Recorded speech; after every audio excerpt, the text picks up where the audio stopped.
How are you, Oh, man? good. So Awesome. where are you? You live at are you in Jersey? Is that where you I'm actually, sorry, you're all right? just went down the wrong pipe there. I'm actually in Virginia Are you in on Virginia? tour. Yeah, I'm on tour with Suicidal Tendencies. Oh You wow. know, Nice. So you're jumping between tours, are you? yeah, yeah. And then A lot of suicidal stuff. We're actually on a Metallica tour right now. yeah, I was just about to say because in like it's what you're here in August, so it's like 3 months after that you're back here with Metallica in Australia as well. Yeah, November, I guess. I think. Yeah, start of November for nearly 3 weeks. I had a look. You guys have got a Yeah, nice little rest in between every show too. So that's got to be a nice little. Is that what it's like all around the world playing these pretty suicidal much. shows? I think there's going to be quite a bit of ST headline shows Oh, booked, cool. Yeah, so we'll be pretty busy. yeah, you're But pretty. yeah, these tours are a little easier for sure. Definitely less stressful than Dillinger. Just I guess like you get to have a bit more freedom when it comes to suicidal. You don't have to really worry about the business side of it as much. yeah, for sure. Um, yeah, I love just being like, I don't know. People ask me questions, I'm like, I don't know. I I know. just show up, I play. I don't know. I know the feeling. I rejoined my old band a while ago to help him out do some stuff, and it was nice to jump back in and not be the person who was writing, not to be the person who was afterwards. I was like, just Yeah, fucking gig and play. It was nice. yeah, totally. It's funny. I always it's really interesting because with Dillinger, I was like the serious one, always like, hurry up, we're late and we gotta make it to the. And then with suicidal, like because the weight's taken off of me, I'm like the most irresponsible one in the whole. Like I put on the outfit, and it's like I'm always like, oh shit, I'm sorry, everyone's waiting for me. I just woke up, sorry. I'm running out the hotel, my underwear's falling out of my bag. I'm You're me. Well, I was before when I wouldn't let you into the waiting room. like, that's okay. Yeah.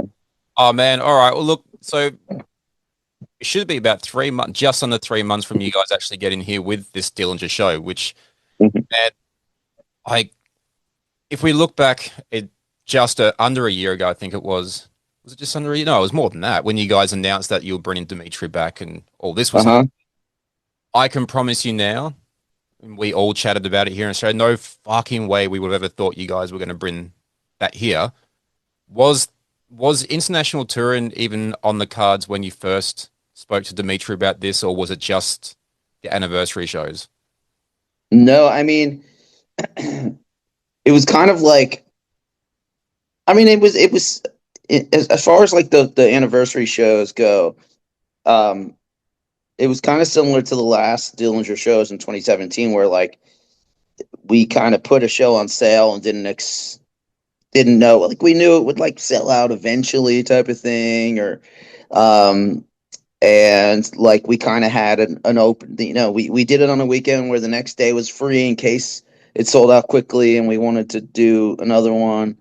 But like with those shows, we didn't expect it to sell so quickly, Yeah. and so I mean, at first when we first announced the reunion, calculating show, like it was similar. It was like 2 seconds it sold out or something. You know what I mean? Oh. Yeah, and then we're like, okay, well, we have another one. We can do another one because we really want as many people to be able to see this as possible, and we really want Dimitri to be able to do this right and do it for as many people as possible. So we put another one on, and that sold out in like 10 minutes, maybe. And then the venue's like, we have a third day available as well. So we're like, fuck it, do it. And so that was cool because like we really the difference was is like on the last Dillinger shows, we did 3 shows, and we varied the set list quite a bit because we have so much more of a catalog. But then we were like, oh shit, like we have these 3 shows and we're really only playing like a small amount of music. But it was the kind of thing where like every show we felt more comfortable and better at doing it.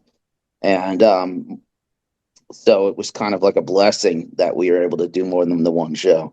And then as opportunities came, it was kind of like, we're having a good time. Like, this is way more fun than the stress of the band back when, like, we had to do it. And it was like, we were supporting an album and there was pressure and there were schedules and yeah, like, so maybe we'll do a few more, type of thing. So it really just it built up slowly. It wasn't a great, yeah, Yeah. I felt very funny about doing more shows, to be honest with you. Because I felt like it was like, I don't know. I felt like, there's this feeling of like, if you don't do more shows, it's not cool to the fans who couldn't see it. If you do more shows, it's not cool to the fans who were like, we just want you to do this one special thing, and then like we were there and nobody else gets to see yeah, it. yeah. Um, It's like those shows you did with Patton out in Jersey or New York, wherever it was. Like if you toured that everywhere, those few people would be like, "Well, fuck you, man." yeah, yeah. It's like, you want it to be special, but you also don't want to eliminate people's ability to see it, and especially if we're having a good time like we are. But but yeah, I actually didn't initially want to do more shows. And contrary to what people believe, I think like this is very democratic. Like every single person in the band is an equal vote, is equal, Okay, decisions. And I think it was Liam who was just kind of like, you know what? When did Dillinger ever fucking do things because of our concern of what other people thought? exactly. Yeah, Like we absolutely should do whatever the fuck we want to do. And I was like, okay, let's do it. very chilled.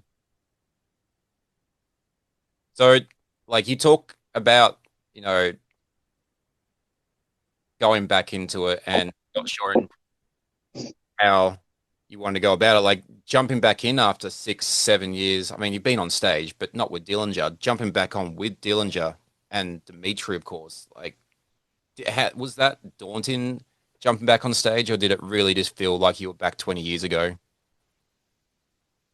It definitely was daunting. I think Liam, myself, and Billy have been playing in other bands and stuff, so it wasn't like going out as fresh as Dimitri. Obviously, for Dimitri, it was much more of a shock to the Yeah. system. I think.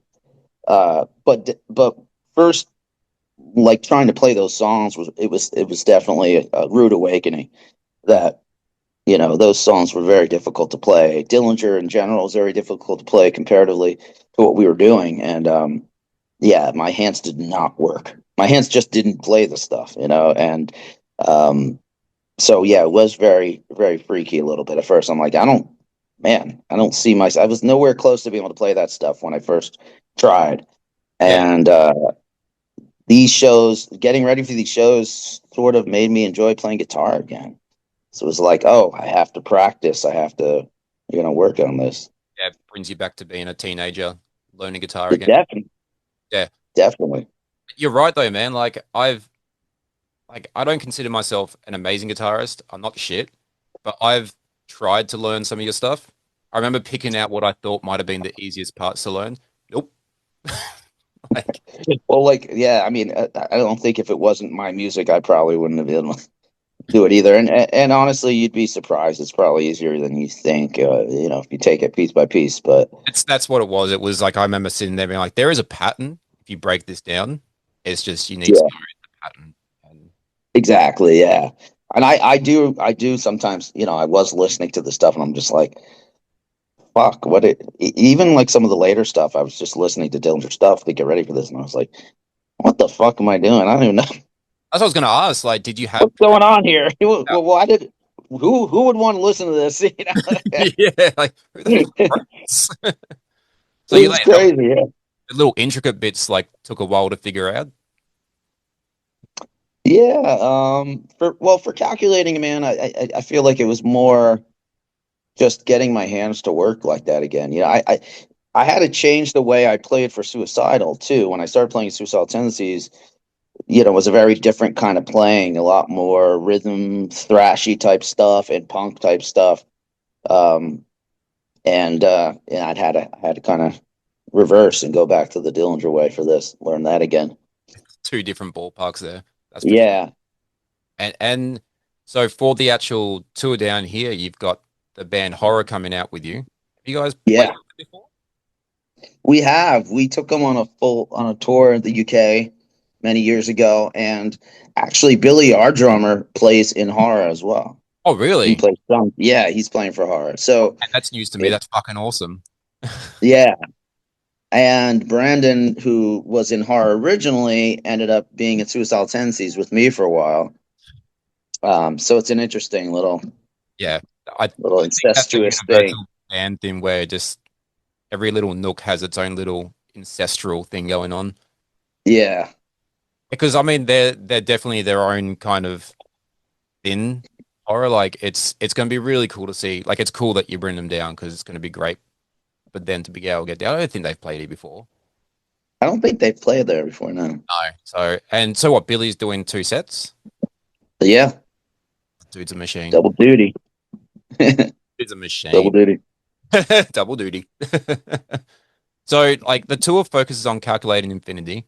I obviously want to touch base on that because that album, when it first came out, I know you're no stranger to hearing this. It was unlike anything else. You had your grindcore and rational, and I know you grew up listening to a lot of that, but what you were doing specifically was very different.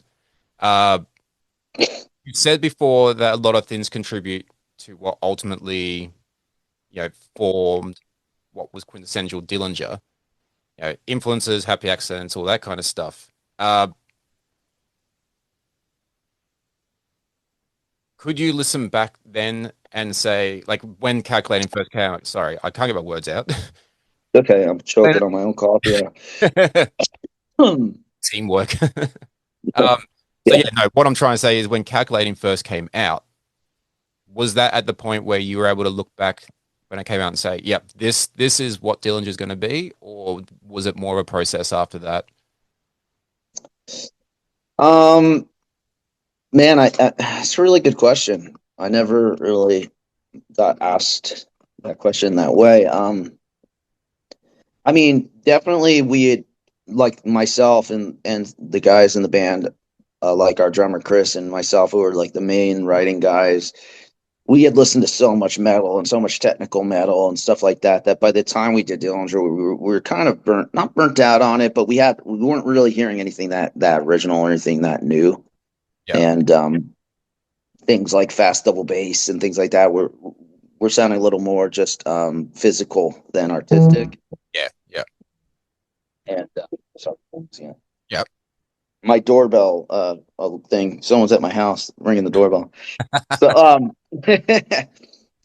so yeah, so a lot of the heavy stuff had become, it seemed more like physical. Like, okay, that's really fast double bass. Yeah, Cool, or whatever. yeah, And um we started simultaneously going down this kind of rabbit hole of like IDM music and Aphex Twin and Square Pusher and yeah, Audiger and like things that were sound designy but also very creative and interesting and technical in different ways.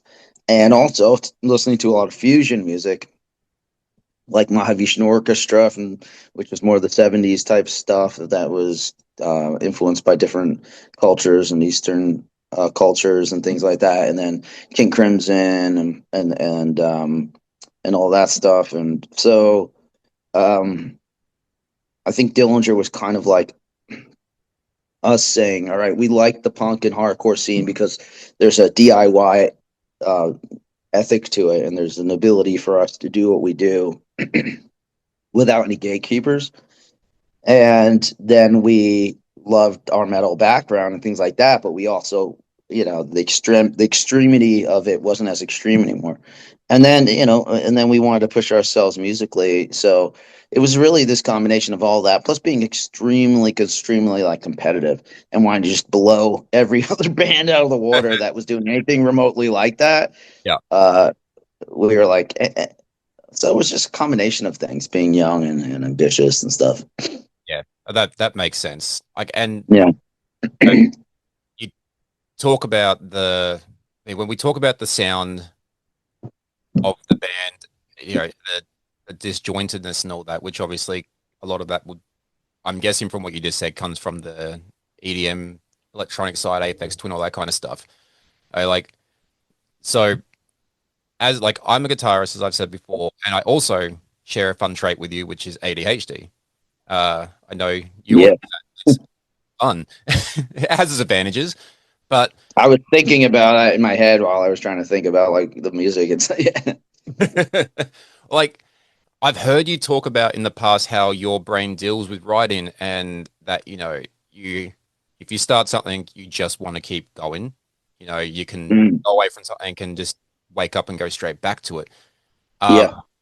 And that is something I can 100% relate to. Like, and what I'm curious about, because I struggle with this as a writer myself, with the ADHD and writing such fucking intricate stuff with Dillinger, and I don't know what you're writing nowadays, but like with that kind of stuff, when do you know to say to yourself, all right, that's done?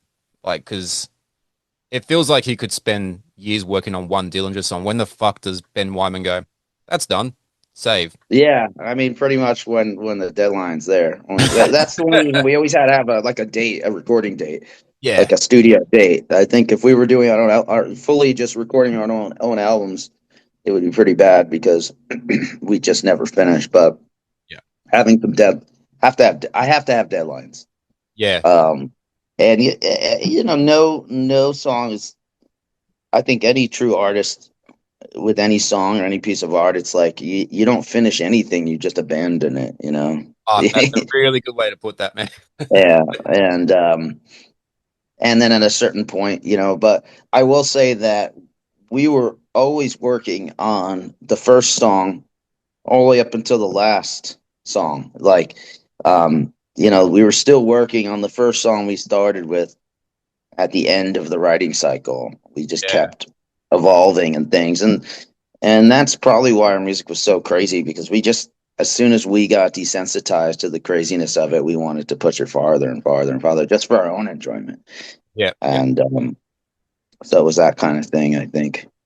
You weren't you were forced to say stop. Like otherwise, Yeah, yes. And with the ADHD stuff, it's kind of like uh, there's so much more science and there's so much more research behind it now. yeah, And the things that are coming out just make so much sense to explain my brain. that's right. It's like if you're not interested in it, if it's not interesting, it's like it's like needing glasses and walking around trying to read without them. Information's just going right through you. It's just like blah, blah, blah, blah, blah. And if your brain isn't being completely utilized, it's kind of like almost like don't utilize it at all. You start to float around and start thinking of other things, and that's why sometimes I have to say to my lady, like, if I'm just staring at you and not talking and not looking at my phone and there's no TV in the background, you might think I'm paying more attention to you, but I'm probably not. When I am like sitting there, like texting someone back and like, scrolling something and you're talking, I will repeat every fucking thing you said back to me. I'm act like I need to utilize my entire brain in order to focus. Like, Yeah. and that's why was so therapeutic for me. Like I got so into it and so hyper focused on stage too. It was something like um, I remember. I remember, I always had trouble exercising because it was just so fucking boring. Like Yeah. I couldn't sit there on a bike or. But when I started boxing and doing martial arts and stuff, that was exercise I could do because I had to think. So I had to concentrate so much or I got hit in the face, like, Yeah. Yeah. and that's what the Dillinger show was like. I couldn't stop to think, did I leave the oven on or blah, blah, blah. You get things were moving by so quickly that it really felt like meditation. It feels like you're actually just you're present. You're there, and so I think that's where the ADHD really came into play with the Dillinger stuff. Yeah, no, that makes total sense. It kind of puts into perspective that Dillinger's kind of like an ADHD person's wet dream. I think so for me at least. um, so with all like the stage stuff and that, like you talked about being on stage as well. And one of the most eccentric and notable parts about Dillinger, obviously, is your stage presence. It's something that everyone loves going to Dillinger shows. You don't just fucking stand there and stare at a wall. But I've seen you multiple times. I've seen so much shit happen. I've seen Billy stage dive into the crowd with his fucking cymbal stand. I know how he didn't take someone's head out. Like, I, I'm curious to know. I've seen you jump off some fucking big things. Do you have any like like just one horror story you can think of that sticks to mind that just you walked away from the show? Fuck, I fucked up. Yeah, the other day. The other day we did two Dillinger shows. One was a festival, two festivals. One was in Daytona Beach, and I got super excited and I was having a good time and I climbed up this fucking high thing. And I don't know, I was just super careless and I just like flopped off the thing and like hit my head. I was like 10 feet in the air and like kind of like just I was already like backwards in the air. Like I don't know what the fuck I was doing. It was just like total like the music just took me and I wasn't paying any attention to like how I was doing anything. And like I watched the video and it was like it's kind of nauseating. Like my head hits the fucking stage so hard.